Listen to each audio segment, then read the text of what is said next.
എൻ്റെ കർത്താവിൻ്റെ ഉന്നതമായ നാമത്തിൽ സഭയുടെ അധികാരത്തിൽ കുരിശിൻ്റെ അടയാള ദേശത്തിയാൽ രോഗികളെ ആശ്വസിപ്പിക്കുന്നവനെ, അന്ധകാരത്തെ പ്രകാശത്തിലേക്ക് നയിക്കുന്നവനെ, മരിച്ചവനെ ഉയർപ്പിക്കുന്നവനെ, നിന്റെ തിരുനാമം സ്തുതി പറയുന്ന കർത്താവേ, നിന്റെ നാമത്തിൽ ഞാൻ ഈ പ്രാർത്ഥനകൾ ധൂപപ്രാർത്ഥനയായി ഉയരട്ടെ. നിന്റെ നാമത്തെ പ്രാർത്ഥനകൾ മഹത്വപ്പെടുത്തട്ടെ. ഇന്ന് പ്രഭാതത്തിൽ അങ്ങനെ മക്കൾക്ക് വേണ്ടി പ്രാർത്ഥിക്കുന്നു. കിടപ്പ് രോഗികളുണ്ട്, അതുപോലെ തന്നെ വീട്ടിൽ നിന്ന് പുറത്തു പോകാൻ പറ്റാത്ത രീതിയിൽ കടങ്ങൾ കയറി വന്നിട്ടുള്ളവരുണ്ട്. അതുപോലെ ജീവിക്കാൻ മാർഗമില്ലാതെ എന്ത് ചെയ്യണമെന്നറിയാൻ പോലാതെ എഴുന്നേറ്റ് വെറുതെ ജീവോത്സവം പോലെ കുത്തിയിരിക്കുന്നവരുണ്ട്. തലക്ക് ഭാരം പിടിച്ചവരുണ്ട്. വല്ലപാടും ചത്താൽ മതി എന്ന് ഓർത്തുകൊണ്ട് ഹൃദയത്തിനും തലക്കും കനം തൂങ്ങിയവരുണ്ട്. അവരെല്ലാം ഞാൻ അഡ്രസ്സ് ചെയ്യുന്നു.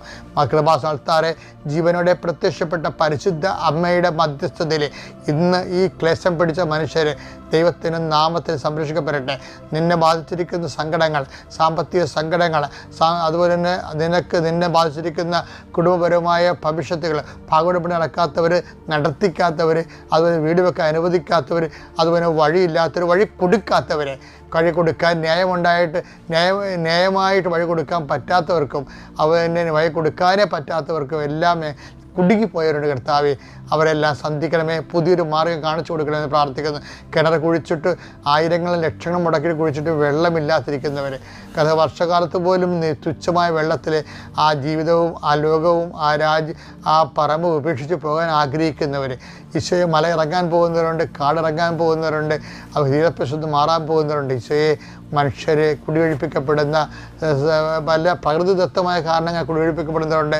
അതുപോലെ തന്നെ അത് തെറ്റായ സർക്കാരിൻ്റെ നിയമങ്ങൾ കാരണം കുടിയൊഴിപ്പിക്കപ്പെടുന്നവരുണ്ട്. ഇങ്ങനെ മനുഷ്യൻ പരക്കം പായുന്ന മക്കൾക്ക് ശാശ്വത പരിഹാരം ഉണ്ടാകാൻ ദൈവത്തിൻ്റെ ഇടപെടൽ ഉണ്ടാകുന്നതിന് വേണ്ടി പ്രാർത്ഥിക്കുന്നു. എൻ്റെ കർത്താവെ, നിൻ്റെ ഉന്നതമായ നാമത്തെ സ്വസ്ഥം ചെയ്യുന്നു. സഹോദരങ്ങളെ ഭിന്നതയിരിക്കുന്നവർ, സഹോദരങ്ങൾ തമ്മിൽ സ്നേഹമായിട്ടിരിക്കുകയാണെങ്കിൽ ആ പ്രശ്നങ്ങളെല്ലാം പരിഹരിക്കുമായിരുന്നു. പല പ്രശ്നങ്ങളും ഉണ്ടായിരിക്കുന്നത് മനുഷ്യർ തമ്മിൽ ഭിന്നതയുള്ളത് കൊണ്ടും മനുഷ്യർ തമ്മിൽ വാശിയും വൈരാഗ്യവും ഉള്ളത് കൊണ്ടും ഗർവുള്ളത് കൊണ്ടുമാണ്. തിന്മയുടെ ശക്തി, പിശാചിൻ്റെ ആധിപത്യത്തെ യേശുക്രിസ്തു നാമത്തിൽ അമ്മയുടെ മധ്യസ്ഥതയിൽ ക്രിസ്തുവിൻ്റെ അടയാളം ഞാൻ ബന്ധിക്കുന്നു. ദൈവത്തിൻ്റെ കരുണ നിൻ്റെ ഭവനത്തേക്ക് വെളിച്ചം കടന്നു വരട്ടെ. Lord Jesus Christ, pour out your spirit, touch with the fire finger, suck with the precious blood, Lord, and peace your spirit. നിത്യം പിതാവും പുത്രനും പരിശുദ്ധാത്മാവുമായ സർവേശ്വര നീക്കും. ആമേൻ. എൻ്റെ ദൈവത്തിലെ നീ പ്രാർത്ഥിക്കുമ്പോൾ ആ പ്രാർത്ഥന